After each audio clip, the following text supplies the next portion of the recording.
picture living each day with a profound sense of purpose and clarity, unshaken by the chaos around you. This is not a fantasy but a reality that has been achieved by the greatest minds in history through the ancient wisdom of Stoicism. In today's video, we'll delve into the timeless teachings of Seneca, offering you 15 transformative tips to unlock your inner strength and master the art of self-discipline. Get ready to embark on a journey of self-mastery that will empower you to face any challenge with resilience and grace. Number 1. Seek challenges. Imagine you're coasting through life, everything's smooth sailing. Sounds nice, but here's the catch: smooth seas never made a skilled sailor. When everything is easy, we don't grow. We stay in our comfort zone, and while it might feel safe, it's not where you unlock your true potential. Seneca, one of the great Stoic philosophers, was all about this idea. He believed that to really live, we need to push ourselves, embrace the tough times, and seek out challenges. Think about it. What's a challenge, really? It's something that pushes you beyond your current limits, something that forces you to dig deeper, to tap into reserves of strength and resilience you didn't even know you had. It's like discovering a superpower. You face a challenge, you struggle, maybe you even fail a few times, but in the end, you come out stronger, smarter, more capable. It's like leveling up in a video game, but for real life. So how do you start seeking challenges? Well, first, let's talk about mindset. It's all about shifting your perspective. Instead of seeing difficulties as obstacles, start viewing them as opportunities. Got a tough project at work? Instead of dreading it, think about how it can help you develop new skills or prove your capabilities. Facing a personal issue? Consider how it can help you build emotional strength and resilience. Now, let's get practical. Start by setting yourself small, manageable challenges. These can be anything from trying a new hobby that intimidates you, to taking on a project that's a bit out of your depth, to having a difficult conversation you've been avoiding. The key is to start small and gradually take on bigger challenges as you build your confidence and skills. It's like building a muscle. You don't start with the heaviest weight, but you gradually increase the load as you get stronger. One great way to incorporate challenges into your daily life is through physical activity. Whether it's running, lifting weights, or trying a new sport, physical challenges are a fantastic way to build mental toughness. When you push your body, you're also training your mind to handle discomfort and persevere through difficulty. Plus, the endorphin rush from physical activity doesn't hurt either. Another area to explore is learning. Challenge yourself to learn something new, a language, an instrument, a coding skill. The process of learning itself is challenging and forces your brain to work in new ways. It's frustrating at times, sure, but that frustration is a sign that you're growing. And the sense of accomplishment when you finally get it? Priceless. Social challenges are another big one. Maybe it's speaking up in meetings, or making an effort to meet new people and expand your network. Social situations can be daunting, but they're also incredibly rewarding. You never know what opportunities might come from putting yourself out there. And let's not forget about emotional challenges. This might mean dealing with a tough situation head-on instead of avoiding it, or practicing vulnerability by opening up to someone you trust.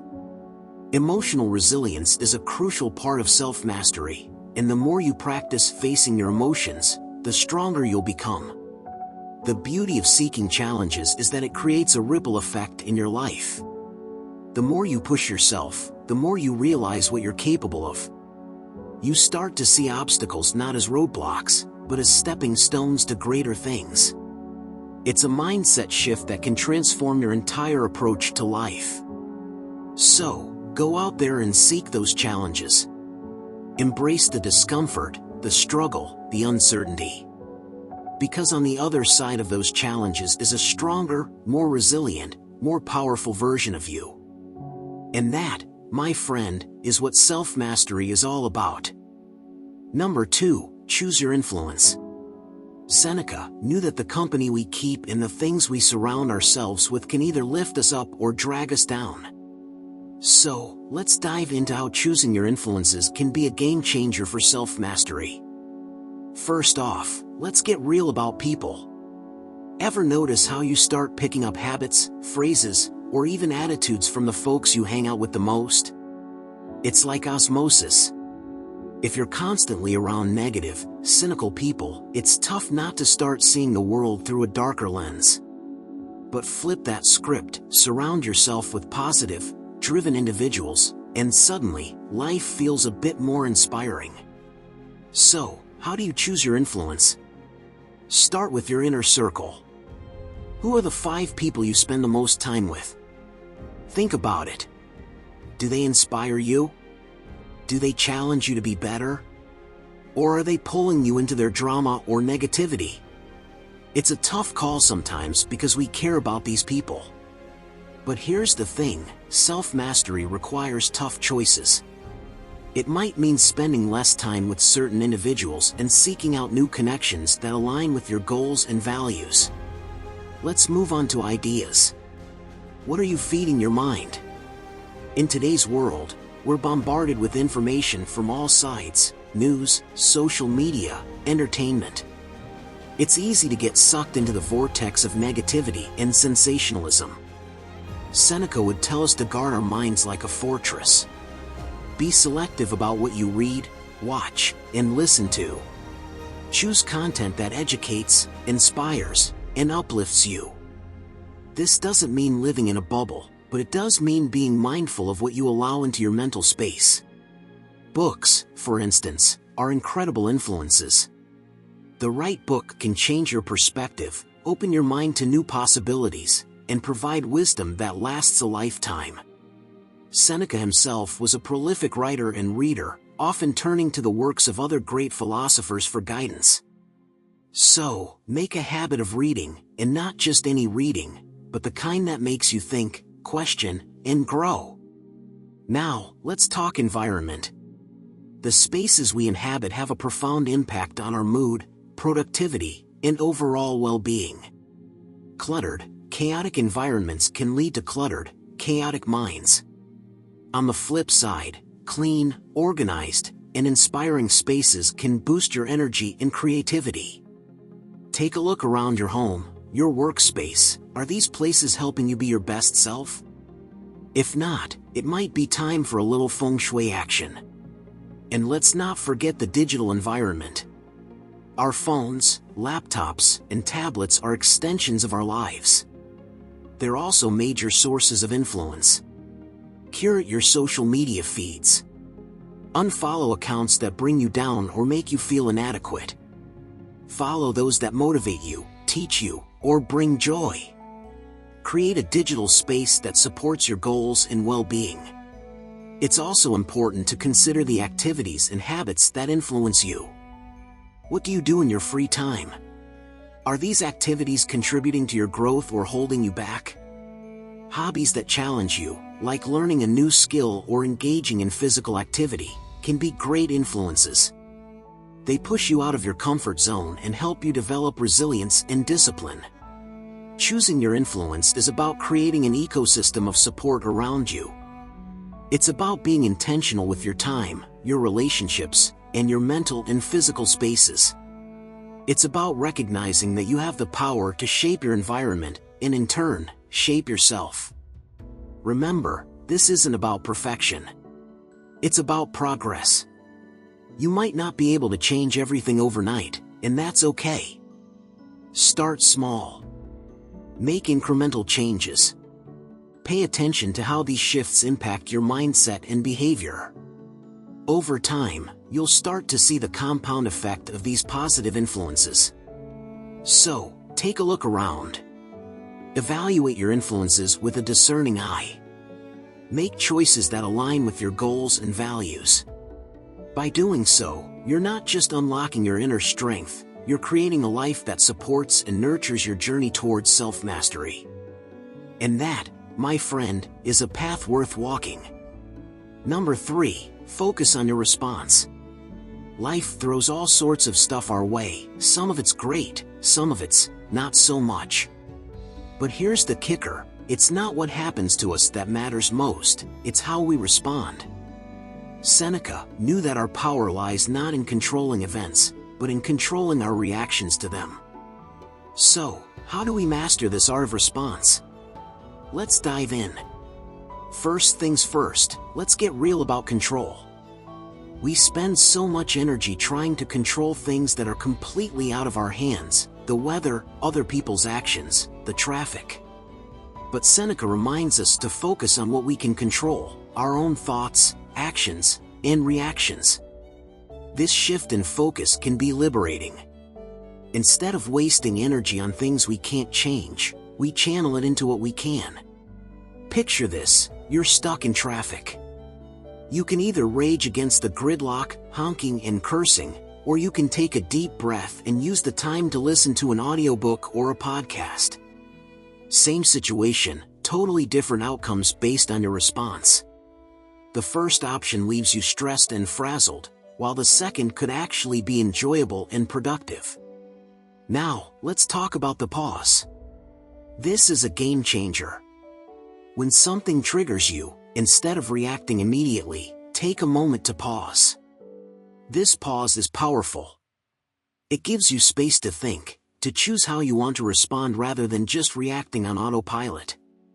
It's like giving yourself a moment to switch from being a marionette jerked around by emotions to being the puppeteer, in control and deliberate.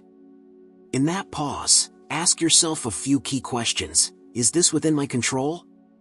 How do I want to handle this? What would my best self do?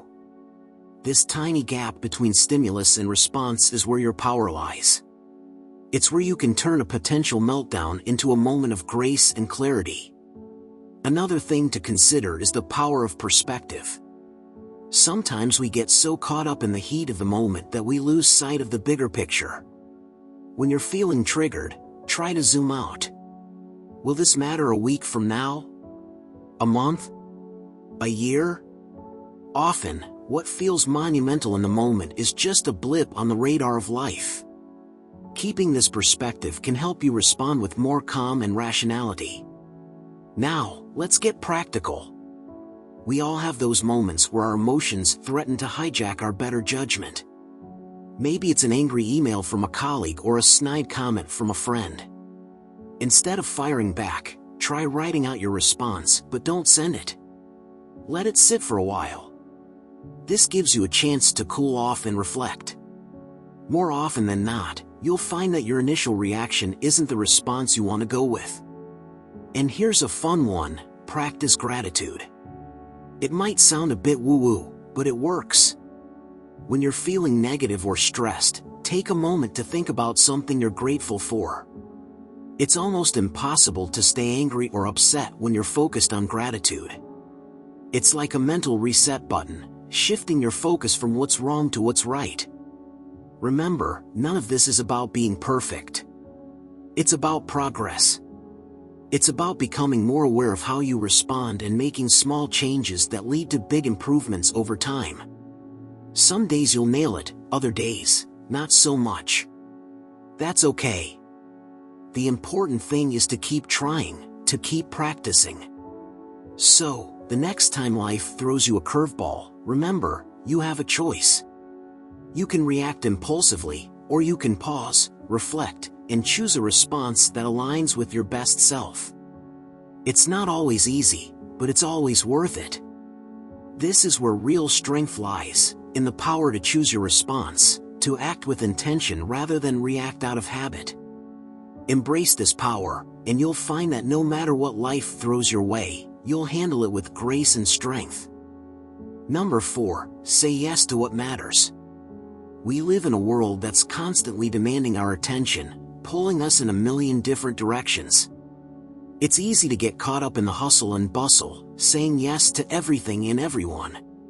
But here's the thing, if you say yes to everything, you end up saying no to what really counts. And that's a one-way ticket to stress and burnout. So, how do we figure out what matters? It starts with getting clear on your values and priorities. What's truly important to you? Family? Health? Personal growth? Career? Once you know your priorities, you can make more intentional choices about where to focus your time and energy. It's like having a compass that guides you through the chaos. Now, let's get real for a second. Saying yes to what matters often means saying no to a lot of other things. And that's tough.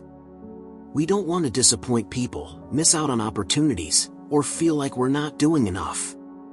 But here's the secret: every no is a yes to something more important. When you say no to that extra project at work, you're saying yes to more time with your family or more time for self-care. Imagine your life as a garden. You can't plant everything, there's only so much space. If you try to plant every flower, tree, and vegetable you come across, nothing will thrive. You'll end up with a tangled mess. But if you choose a few key plants and give them the attention and care they need, you'll have a beautiful, flourishing garden. It's the same with your commitments. Focus on the ones that matter most and watch them bloom. One way to start saying yes to what matters is by setting boundaries. This can be tricky, especially if you're used to being a people pleaser. But boundaries are essential for protecting your time and energy. It's about being honest with yourself and others about what you can and can't do. And guess what? It's okay to say no. It doesn't make you a bad person, it makes you a responsible one. Let's talk about the art of prioritization. It's not just about making a to-do list, but about making a yes list. What are the top 3 things you want to focus on today? This week? This month? Keep that list front and center, and let it guide your decisions. When new opportunities or requests come up, check them against your yes list.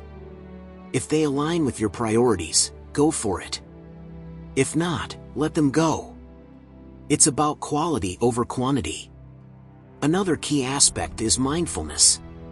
In our fast-paced world, it's easy to get caught up in doing rather than being. But taking time to pause, reflect, and be present can help you connect with what truly matters. Whether it's through meditation, journaling, or simply taking a walk in nature, find ways to slow down and tune into your inner self. Now, let's get a bit more practical. Start by doing an audit of your current commitments. Make a list of everything you've said yes to. Then, go through and ask yourself, does this align with my values and priorities? Is it adding to my life or just adding to my stress? Be ruthless. Trim the fat.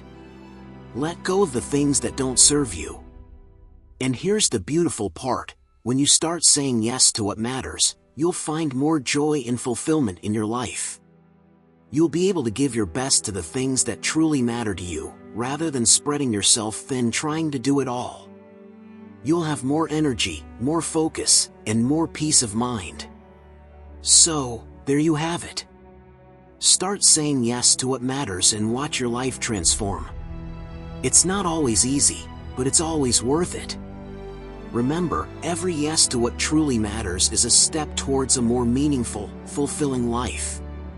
And that, my friend, is what self-mastery is all about. Number 5. Be a master of yourself. Being a master of yourself is where the real magic happens, where you unlock your inner strength and tap into your full potential. Seneca knew that the greatest battle we face is not against external foes, but within ourselves. So, how do we become the masters of our own lives? Let's break it down. First off, self-mastery is about knowing yourself. I mean, really knowing yourself. Your strengths, weaknesses, triggers, and passions. It's like being your own best friend. Take some time to reflect on who you are and what makes you tick. Journaling can be a great tool for this. Write down your thoughts, feelings, and experiences. Over time, patterns will emerge, and you'll gain a deeper understanding of yourself. Once you know yourself, the next step is taking responsibility for your actions and reactions. It's easy to blame others or circumstances when things go wrong, but that's not the path to self-mastery. Own your choices.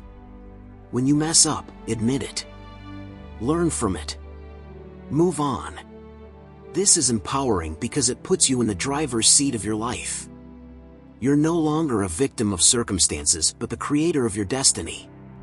Now, let's talk about discipline. Yeah, I know, it's not the most exciting word, but it's crucial. Think of discipline as the bridge between your goals and your achievements. It's what keeps you going when motivation fades. Start by setting small, achievable goals. Maybe it's waking up 30 minutes earlier, exercising regularly, or cutting back on social media. Whatever it is, stick to it. Consistency is key. Over time, these small habits will compound, leading to significant changes. Another big part of self-mastery is emotional regulation. We're all human, and emotions are a natural part of life. But being ruled by them? Not so much. When you feel yourself getting angry, anxious, or overwhelmed, take a step back. Breathe. Count to 10. Give yourself a moment to cool off. This pause can make all the difference between reacting impulsively and responding thoughtfully. Mindfulness is another powerful tool for mastering yourself. It's about being present in the moment, fully aware of your thoughts, feelings, and surroundings. When you practice mindfulness, you create space between your thoughts and actions. You become less reactive and more deliberate. Try incorporating mindfulness into your daily routine. It could be through meditation, mindful eating, or simply taking a few minutes each day to sit quietly and observe your breath. Let's not forget about the power of positive self-talk. How you talk to yourself matters. If you're constantly criticizing yourself, you're going to feel pretty lousy. But if you encourage and uplift yourself, you'll feel more confident and capable. So, pay attention to your inner dialogue. Challenge negative thoughts and replace them with positive affirmations. Treat yourself with the same kindness and compassion you would offer a friend. Now, here's a fun one: visualize your best self. Close your eyes and imagine the person you want to be. See yourself achieving your goals, handling challenges with grace, and living a fulfilling life. Visualization can be a powerful motivator, helping you stay focused and inspired. Plus, it's a great way to tap into your creativity and dream big. Lastly, remember that self-mastery is a journey, not a destination. There will be ups and downs, triumphs and setbacks. And that's okay. What matters is that you keep going. Celebrate your progress, no matter how small, and keep striving to be the best version of yourself. So, there you have it. Being a master of yourself is about knowing yourself, taking responsibility, practicing discipline, regulating your emotions, staying mindful, talking positively to yourself, and visualizing your best self. It's a continuous journey of growth and self-discovery. Embrace it, and you'll find that you have the strength, resilience, and wisdom to navigate whatever life throws your way. And that, my friend, is the essence of self-mastery. Number 6, protect your time. To start, think about your day. How much of it is truly yours? I mean, really yours. Not the time you spend on work, chores, or obligations. I'm talking about those moments where you feel like you're doing something for your soul. Chances are, those moments are pretty few and far between. Seneca would say that's a problem. Now, don't get me wrong. We all have responsibilities. But here's the kicker: we often give away our time to things that don't matter. Scrolling through social media, binge-watching TV shows we don't even enjoy that much, getting caught up in gossip or drama. It's like letting someone reach into your pocket and take your money, but worse, because you can always earn more money. Time, once it's gone, is gone for good. So, how do we guard this precious time? Start by being brutally honest with yourself. Look at your daily routine and pinpoint where you're losing time. Is it in the morning when you hit the snooze button 5 times? Is it during lunch when you scroll aimlessly through your phone? Identify these black holes and take action. One way to reclaim your time is by setting boundaries. Say no more often. This can be tough, especially if you're a people pleaser. But saying no to others sometimes means saying yes to yourself. It's not about being selfish, it's about being smart with your time. If someone asks you to do something and it doesn't align with your goals or values, politely decline. You don't owe anyone an explanation. Another tip is to prioritize tasks that genuinely matter. We often get caught up in being busy, confusing it with being productive. But there's a big difference. Busy work can fill your day but leave you feeling unfulfilled. Focus on activities that move the needle for you, whether it's a project at work that excites you, spending quality time with loved ones, or pursuing a hobby that brings you joy. Seneca also talked about the importance of solitude. In today's hyper-connected world, solitude can feel almost impossible to find. But carving out quiet time for yourself is crucial. It doesn't have to be hours on end.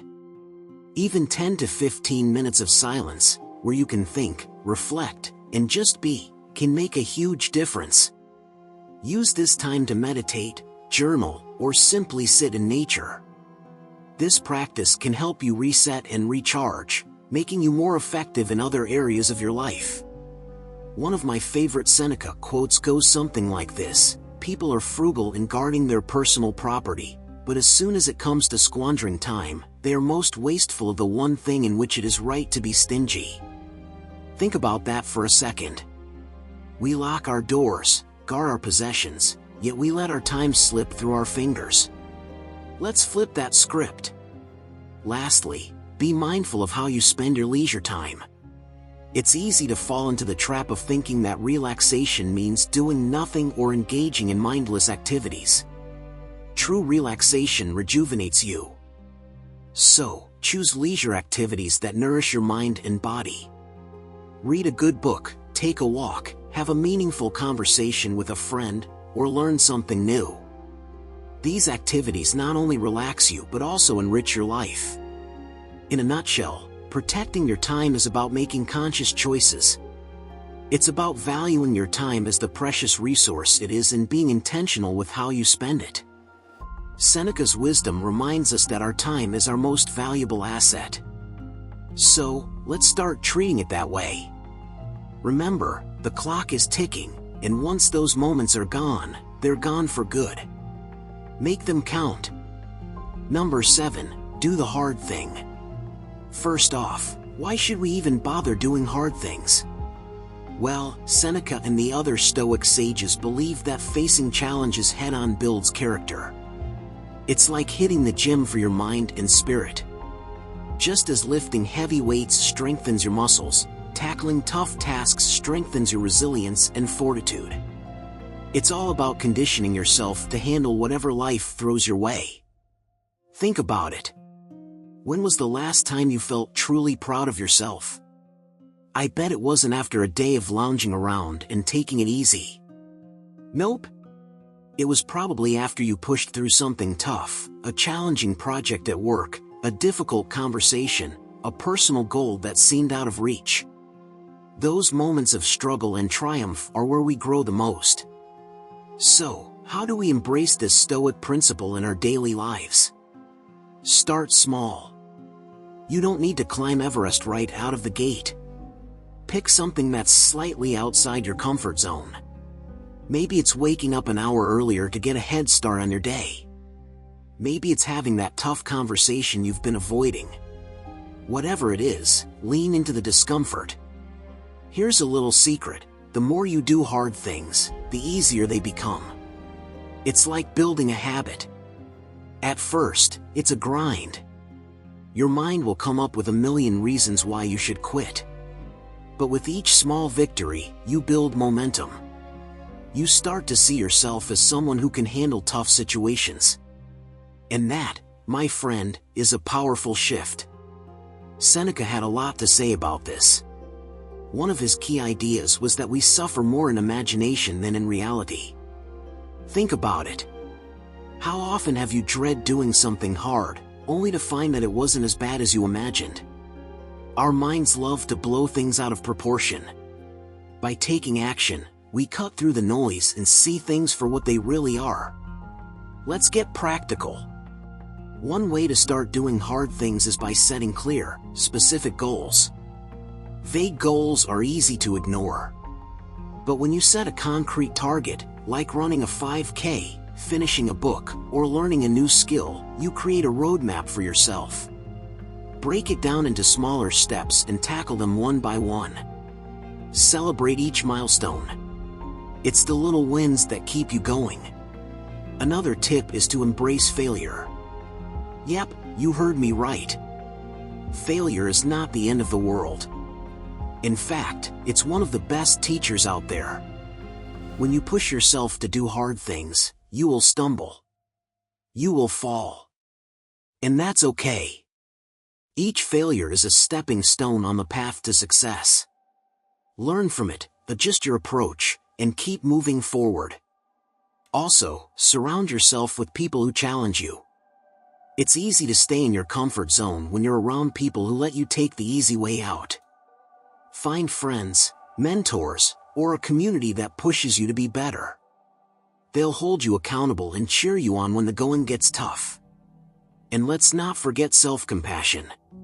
Doing hard things doesn't mean being hard on yourself. Be kind to yourself on this journey. Acknowledge your efforts, even if you don't always hit the mark. It's about progress, not perfection. In a nutshell, doing the hard thing is about stepping out of your comfort zone and embracing challenges. It's about building resilience and proving to yourself that you're capable of more than you think. Seneca knew that our greatest growth comes from pushing our limits. So, take a deep breath, muster your courage, and dive into the challenge. You've got this. And remember, every step you take, no matter how small, is a victory in itself. Keep going. Number 8, make others better. First things first, why is making others better such a big deal? Well, we're all in this together, right? Life is a shared journey, and lifting others up not only helps them, but it also enriches our own lives. It's like planting seeds of kindness and positivity that blossom into a more supportive and connected community. So, how do we go about making others better? It starts with something really simple, paying attention. Yep, just noticing the people around you. When you're present and engaged, you can see where someone might need a little boost. Maybe a colleague is struggling with a project, or a friend is having a tough day. Your awareness is the first step in offering meaningful support. One way to help others is by sharing your knowledge and skills. Got a knack for something? Don't keep it to yourself. Whether it's a professional skill, a hobby, or even just a bit of life wisdom, passing it on can make a huge difference. Think about it like this: every time you teach someone something new, you're empowering them to grow and succeed. It's a win-win. Encouragement is another powerful tool. We all have moments of self-doubt. A kind word or a bit of positive reinforcement can go a long way.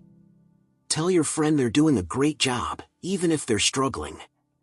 Celebrate their successes, big or small. Your words can be the spark that reignites someone's motivation and confidence. Sometimes, making others better means just being there. You don't always need to have the answers or solutions. Sometimes, people just need someone to listen.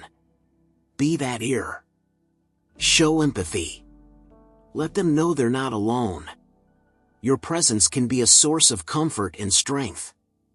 Now, let's talk about leading by example. Actions speak louder than words, right? When you strive to be the best version of yourself, it inspires others to do the same. Show kindness, integrity, and resilience in your daily life. People notice these things. Your behavior sets a standard and can motivate others to rise to the occasion. Another angle to consider is giving constructive feedback. This one's a bit tricky because it needs to be done with care. But when done right, It can be incredibly beneficial. Offer feedback that's specific, actionable, and wrapped in positivity. The goal is to help someone improve, not to bring them down. Mentorship is another fantastic way to make others better. If you've been around the block a few times, share your journey with someone who's just starting out. Guide them, share your mistakes and lessons, and support their growth. Being a mentor is a fulfilling experience that creates a ripple effect of growth and learning. Community involvement is also key. Get involved in your local community, volunteer, or join groups that align with your passions. Making a positive impact on a larger scale not only helps others but also connects you with like-minded individuals who share your values. Finally, let's talk about kindness. Simple, everyday kindness. Holding the door open, saying thank you, offering a smile, these small acts can have a big impact. They create a ripple effect, spreading positivity and encouraging others to do the same. In the end, making others better is about connection, support, and genuine care. It's about recognizing that our actions, no matter how small, can lift someone up and make a real difference. Seneca's wisdom reminds us that in helping others, we help ourselves. We create a more compassionate and supportive world. So, keep an eye out for those opportunities to lift someone up. You never know the difference you might make in their life, and in turn, your own. Number 9, practice gratitude. Why is gratitude such a big deal? Well, it's like a secret weapon for happiness. When you practice gratitude, you shift your focus from what you lack to what you have. It's a mindset game changer. Imagine starting your day thinking about all the good things in your life. It sets a positive tone and can make even the roughest days a bit brighter. So, how do you get started with practicing gratitude? Begin small. You don't need a grand gesture. Keep a gratitude journal. Grab a notebook and jot down 3 things you're grateful for each day. It could be anything, your morning coffee, a kind word from a friend, or even just a moment of peace. The key is consistency. Over time, this simple practice can help rewire your brain to look for the good in every situation. But let's not stop there. Take it a step further by expressing your gratitude to others. When someone does something nice for you, tell them how much you appreciate it. A heartfelt thank you can go a long way. It not only makes the other person feel good but also strengthens your relationship. Think of it as spreading a little bit of joy. Another great way to practice gratitude is to reflect on your challenges and how they've helped you grow. This one's a bit trickier because it involves looking at the tough stuff in a new light. But here's the thing, our struggles often teach us valuable lessons. Maybe you had a tough job that taught you resilience. Or perhaps a difficult relationship helped you understand yourself better. By acknowledging the growth that comes from hardship, you can find gratitude even in the most challenging times. Also, try to be present. In our fast-paced world, it's easy to get caught up in the hustle and bustle, missing out on the little moments that bring joy. Take a moment to pause and really soak in your surroundings. Feel the sun on your face, enjoy the taste of your favorite food, or listen to the laughter of your friends. These small moments are rich with opportunities for gratitude. Let's talk about comparison for a second. We all do it. But here's a tip, instead of comparing yourself to others, compare yourself to where you were before. Look at your own progress. Celebrate how far you've come. It's easy to get caught up in what others have, but focusing on your own journey can bring a deeper sense of satisfaction and gratitude. Incorporate gratitude into your daily routines. Maybe it's a moment of reflection while you brush your teeth, or a few minutes of gratitude meditation before bed. Find what works for you and make it a habit. The more you practice, the more natural it will feel. And don't forget to appreciate yourself.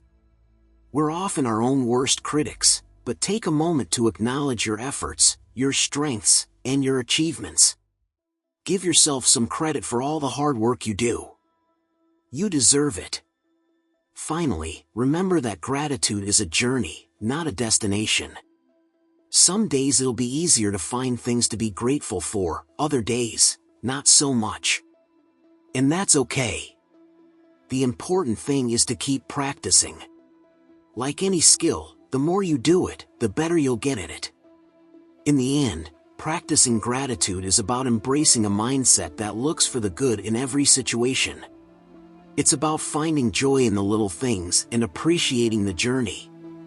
Seneca's wisdom reminds us that gratitude can transform our lives, making us more content, more resilient, and more connected to the world around us. So, start today.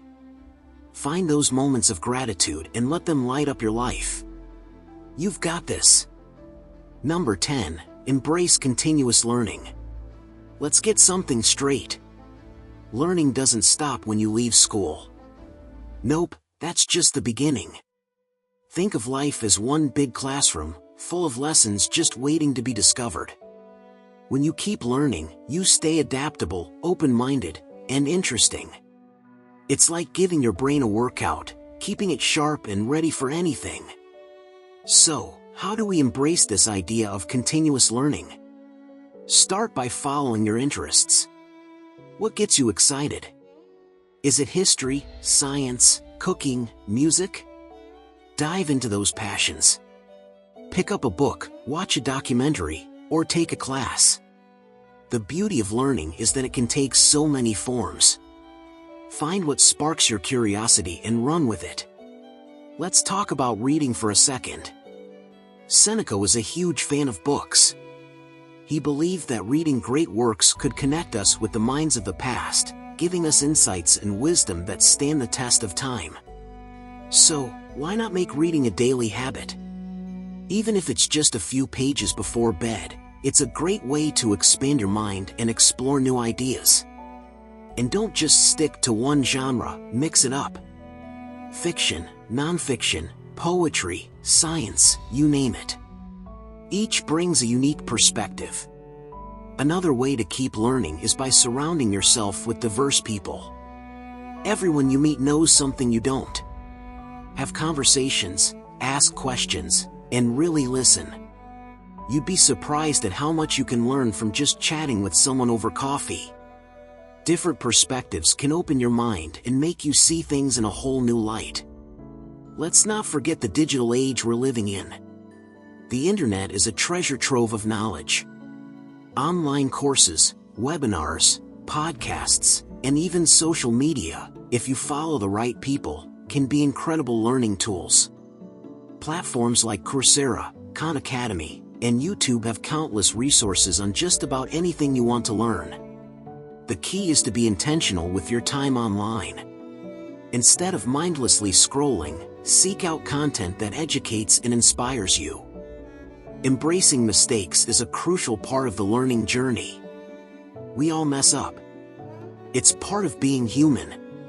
But instead of beating yourself up, see mistakes as opportunities to learn and grow. Seneca believed that we learn more from our failures than our successes. So, the next time you stumble, ask yourself, what can I learn from this? It's all about turning setbacks into stepping stones. Keeping a learning journal can also be a game changer. Jot down new things you've learned, questions you have, and ideas you want to explore. It's a great way to track your progress and stay motivated. Plus, it's fun to look back and see how far you've come. Now, let's talk about patience. Learning is a marathon, not a sprint.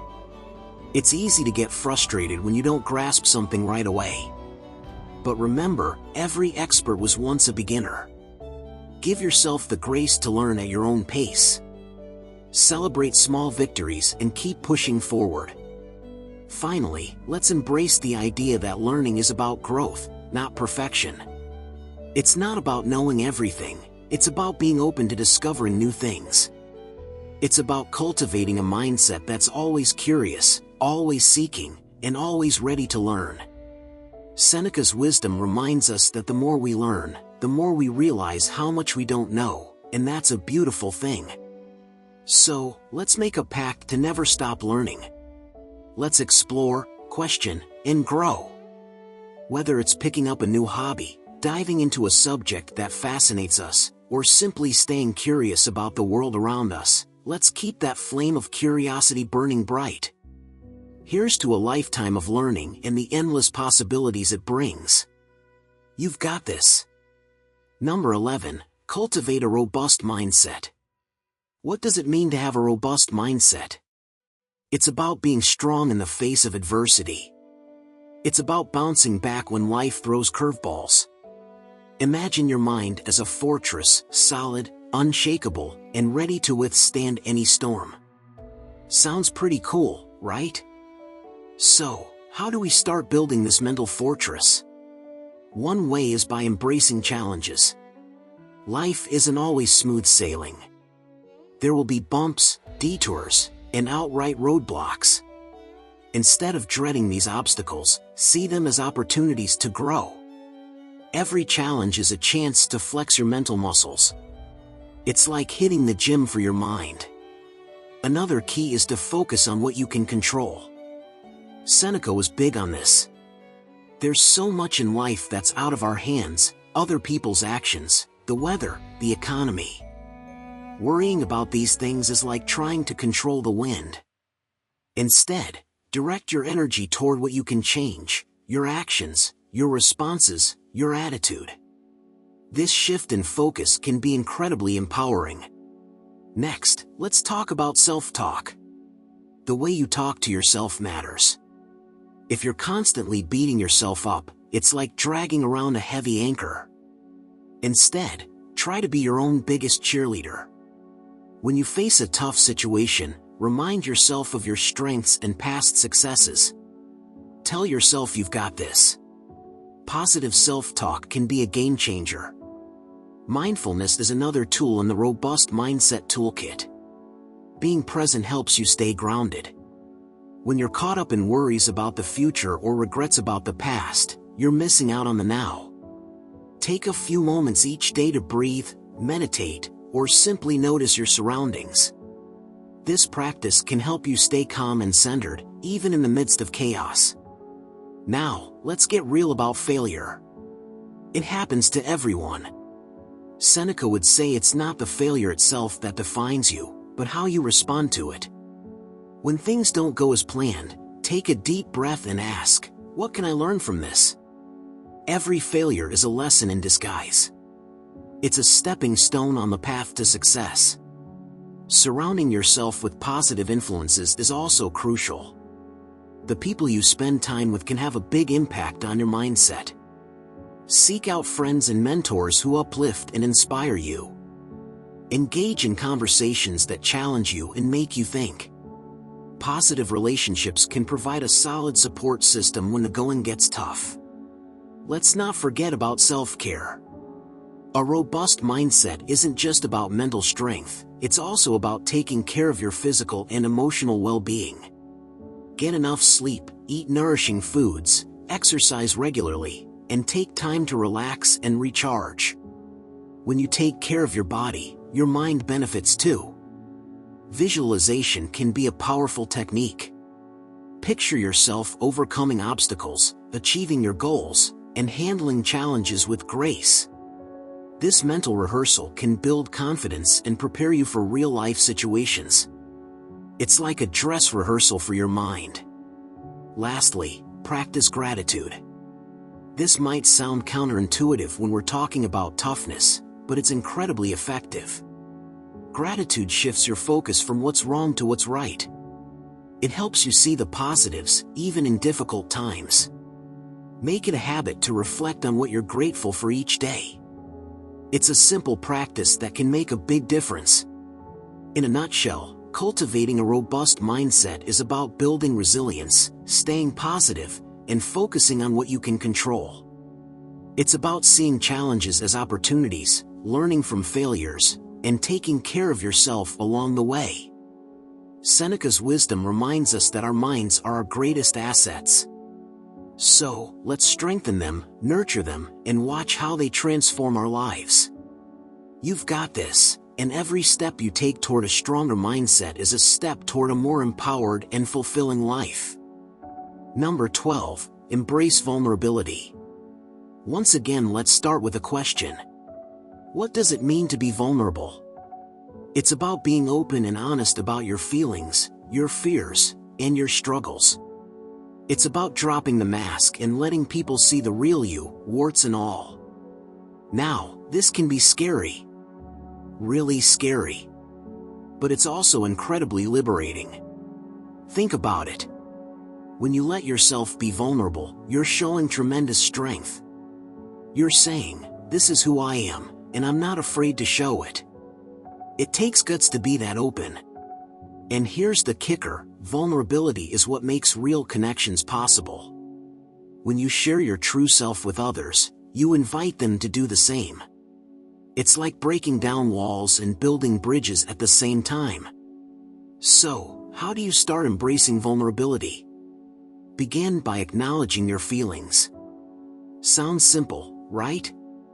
But we often push our emotions aside, especially the uncomfortable ones. Instead of burying them, take a moment to sit with your feelings. Feel them fully. This is the first step toward being vulnerable with others. Next, practice being honest about your struggles. You don't have to air all your dirty laundry to everyone you meet, but try sharing a bit more with people you trust. Maybe tell a friend about a tough day you had, or open up to a family member about something that's been on your mind. It's about creating deeper, more authentic connections. Now, let's talk about the fear of judgment. This is a biggie. We worry that if we show our true selves, people will judge us. But here's the thing, people are often more understanding and compassionate than we give them credit for. And those who judge? Well, their opinions probably aren't worth stressing over anyway. Remember, vulnerability is about being true to yourself, not about pleasing everyone else. Another way to embrace vulnerability is by asking for help. This one can be tough, especially if you're used to being the strong, independent type. But asking for help doesn't make you weak. It makes you human. We all need a hand sometimes, and reaching out can bring you closer to others. Plus, it gives others the opportunity to support you, which can be a gift in itself. Let's flip the script a bit. Think about a time when someone else was vulnerable with you. How did it make you feel? Chances are, you felt honored that they trusted you enough to share their true self. Vulnerability can deepen relationships and create a sense of mutual respect and empathy. One of Seneca's teachings is about understanding our own mortality and limitations. Embracing vulnerability fits right into this. It's about accepting that we're not perfect, that we don't have it all together all the time, and that's okay. In fact, it's more than okay, it's what makes us beautifully human. Now, let's add some burstiness to this idea. Imagine you're at a party. You could stick to safe, surface-level topics, weather, sports, latest TV shows. Or you could dive deep. Share a personal story, a recent challenge, or a dream you're working towards. Sure, it's riskier, but it's also way more interesting. People remember those conversations. They walk away feeling like they truly connected with you. In the end, embracing vulnerability is about living a richer, more authentic life. It's about being brave enough to show up as you are, flaws and all. Seneca's wisdom reminds us that our true strength lies not in our invincibility, but in our ability to be open, honest, and real. So, let's take off the masks, drop the shields, and let our true selves shine. You might be surprised at how powerful and freeing it can be. Number 13, cultivate resilience through adversity. To start, let's talk about what resilience really means. It's not just about bouncing back from hard times. It's about growing through them. It's about taking those hits, learning from them, and coming out the other side even stronger. Imagine you're a tree in a storm. The wind might bend you, but if your roots are deep and strong, you won't break. That's resilience. So, how do we cultivate this kind of resilience?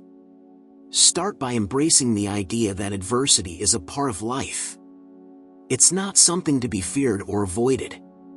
In fact, Seneca believed that facing challenges head-on is essential for growth. When you encounter a tough situation, don't shy away. Lean into it. See it as an opportunity to build your strength and character. One way to build resilience is by changing your perspective. When something goes wrong, it's easy to get stuck in a negative mindset. But what if you flip the script? Instead of seeing problems as obstacles, see them as puzzles to solve. Each challenge is a chance to learn something new about yourself and the world. It's all about mindset. Let's get practical. When you're in the thick of a tough time, break it down. Focus on what you can control and let go of what you can't. This is classic Stoic advice. By zeroing in on what you can actually change, you reduce stress and feel more empowered. It's like cleaning up a messy room one corner at a time. Slowly but surely, you make progress. Another tip is to build a support system. Resilience doesn't mean going it alone. Lean on your friends, family, or a mentor when things get tough. Share your struggles and listen to their perspectives. Sometimes, just knowing you're not alone can make a world of difference. Plus, others can offer insights and advice that you might not have considered. Don't underestimate the power of self-care. Taking care of your body and mind is crucial for building resilience. Get enough sleep, eat well, and find time to relax. When you're physically and mentally strong, you're better equipped to handle whatever life throws your way. It's like putting on your own oxygen mask before helping others.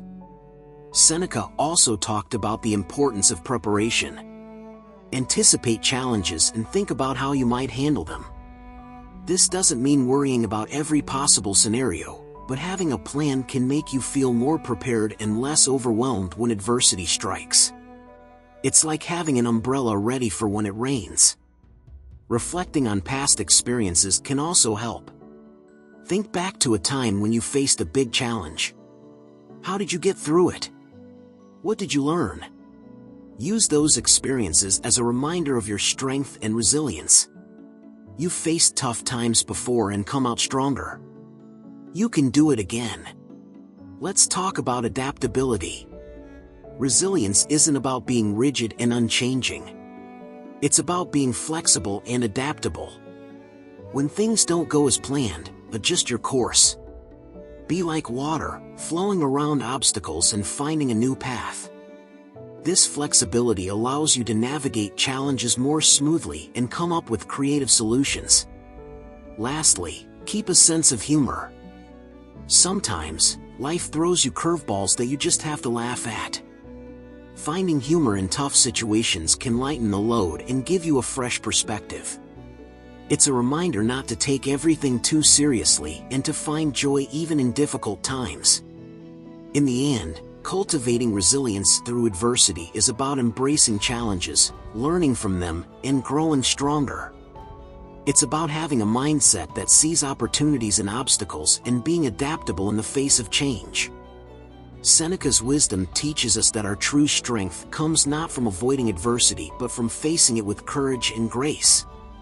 So, let's dig deep, stand tall, and weather those storms with resilience and a smile. You've got this.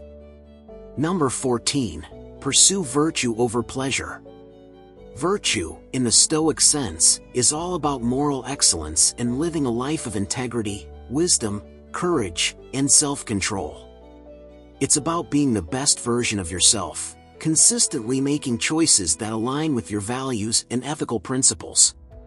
Pleasure, on the other hand, is all about those fleeting moments of gratification. Think of it like this: virtue is the nourishing meal, while pleasure is the sugary snack.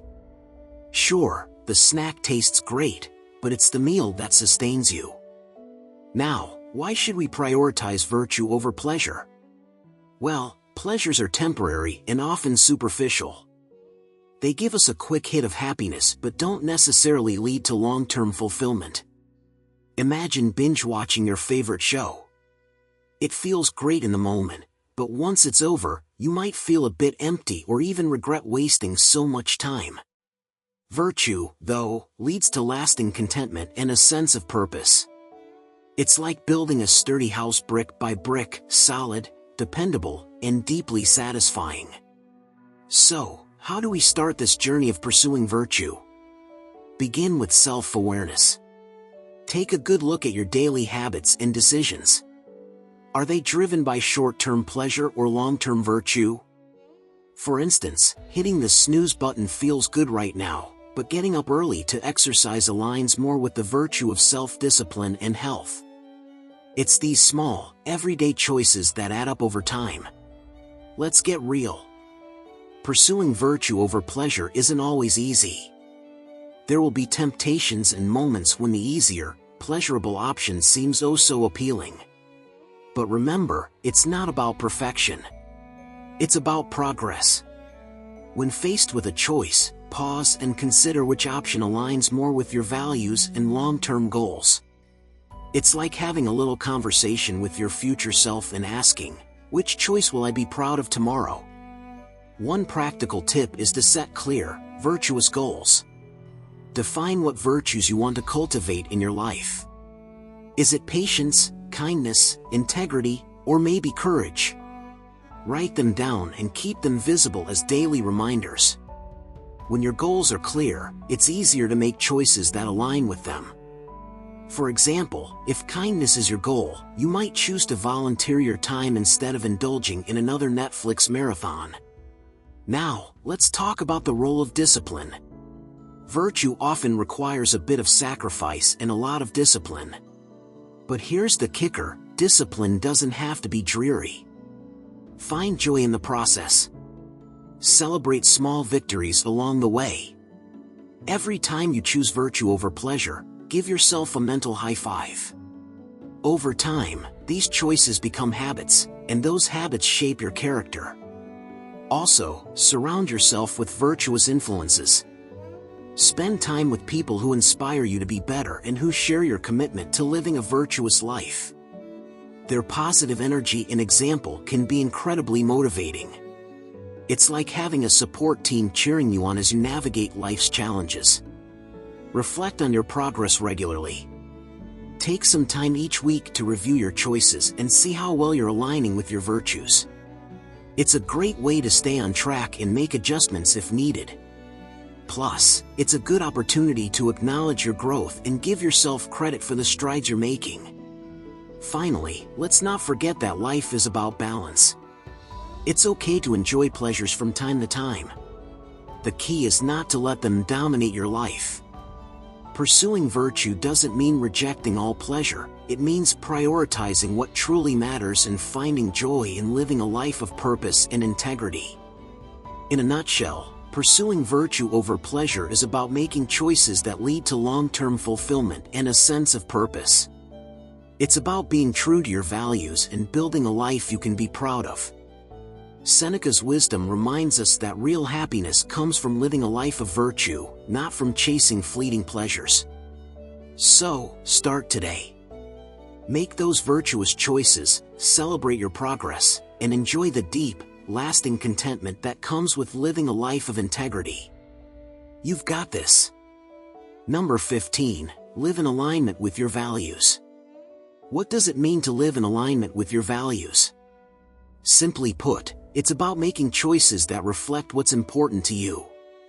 It's about acting in ways that are true to your beliefs, rather than just going with the flow or doing what others expect of you.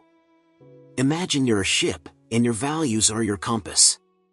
They guide you through the rough seas and keep you on course. But how do you figure out what your values are? Start by asking yourself some deep questions. What really matters to you? What kind of person do you want to be? What principles guide your actions? Take some time to reflect on these questions. Write down your thoughts. It might be things like honesty, kindness, integrity, or courage. These are your core values, the foundation of who you are. Once you've identified your values, the next step is to align your actions with them. This can be easier said than done, especially when life gets complicated. but the key is to make small, consistent choices that reflect your values. For example, if honesty is important to you, make a conscious effort to be truthful in your daily interactions.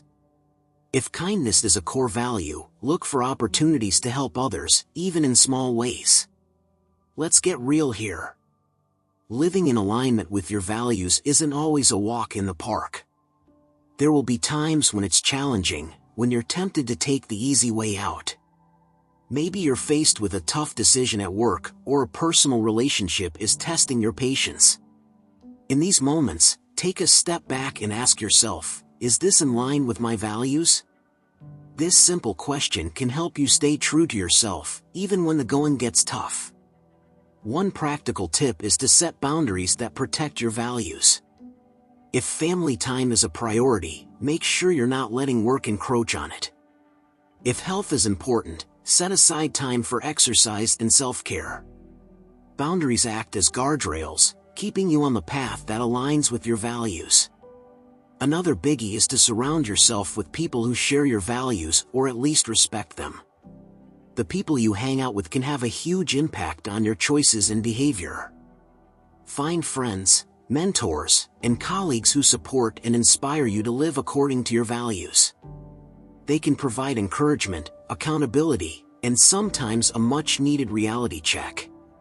Let's talk about the long-term benefits of living in alignment with your values. When your actions reflect your beliefs, you experience a deep sense of satisfaction and inner peace. You're less likely to feel conflicted or torn between different directions. Plus, you build self-respect and confidence. You know who you are and what you stand for, and that's incredibly empowering. Of course, there will be times when you slip up.